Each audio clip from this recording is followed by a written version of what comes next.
After years of anticipation, the first test flight of the Starship launch vehicle took place recently. However, Starship was not the only thing that was tested. The Stage 0 infrastructure, arguably as important as the launch vehicle itself, was also put to the true test for the first time. The test saw 33 Raptor engines firing at full thrust straight under the concrete below. The power combined with the almost 8 seconds of time that Starship was on top of the mount resulted in an explosion that destroyed the ground right under the engines and shot projectiles hundreds of meters in every direction. Despite the explosive start, Starship was still able to lift off and continue in flight for a few minutes.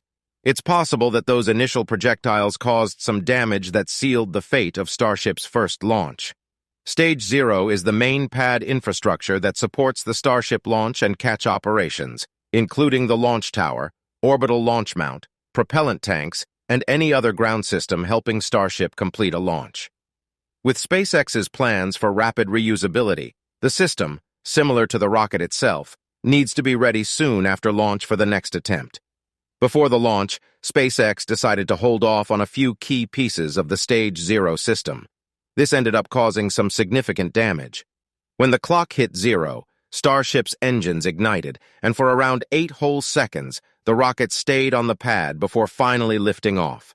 Then, as it started to clear the tower, debris could be seen flying hundreds of feet into the air. In terms of pad damage, the first and most obvious is underneath the orbital launch mount. Images show a massive crater wide enough and deep enough to cave in under the main mount supports. What was once reinforced concrete is now the start of a trench due to the thrust of 33 Raptor engines. This one issue was also the cause of many other problems related to Stage 0. For example, the propellant tank farm sustained some significant dents and outer shell damage from the launch mount concrete projectiles. This also brought up additional concerns about these tanks, for one being so close to the mount and two being vertical rather than horizontal.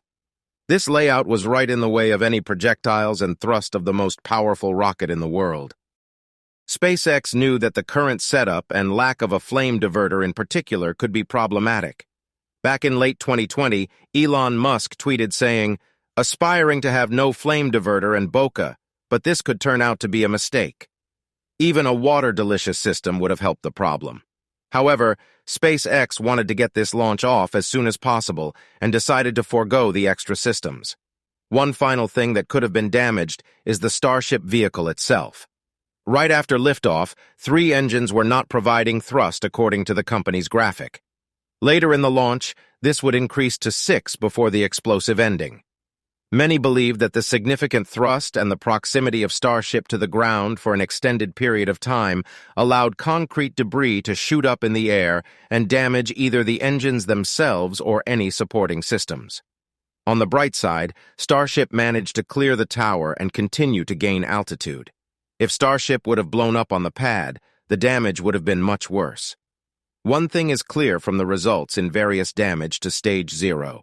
Before SpaceX attempts another Starship launch, they will need to come up with a solution for the thrust and power of the 33 Raptor engines. Elon Musk tweeted saying, "Congrats at SpaceX team on an exciting test launch of Starship. Learned a lot for the next test launch in a few months." Based on this, it's clear that the company wants one other option that could be explored is using water deluge systems to help reduce the impact of the exhaust. This approach involves spraying water onto the launch pad to help absorb and redirect the heat and shock waves. While this method has been successful for other rocket launches, it's unclear if it would be effective for the massive Raptor engines used by the Starship. In terms of the timeline for implementing a solution, it's difficult to say.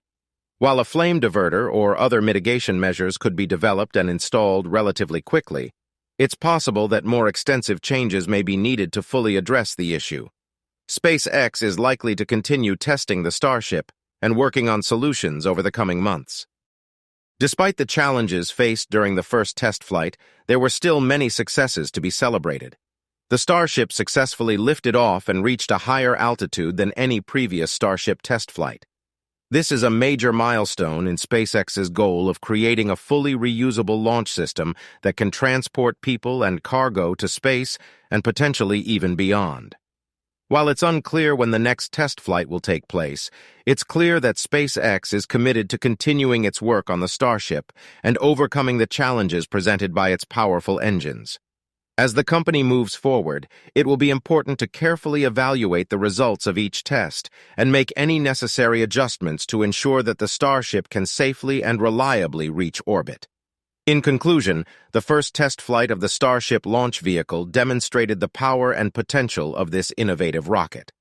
While there were some challenges with the Stage 0 infrastructure and the Raptor engines, there were also many successes to be celebrated. SpaceX is likely to continue testing the Starship and working on solutions to the issues that were encountered during the first test flight. With continued dedication and hard work, it's possible that the Starship could one day become a key part of humanity's efforts to explore and colonize space. Thanks for watching. If you enjoyed the video, please give it a like and share it with your friends. Don't forget to follow our Facebook page for more great content. Thanks for your support.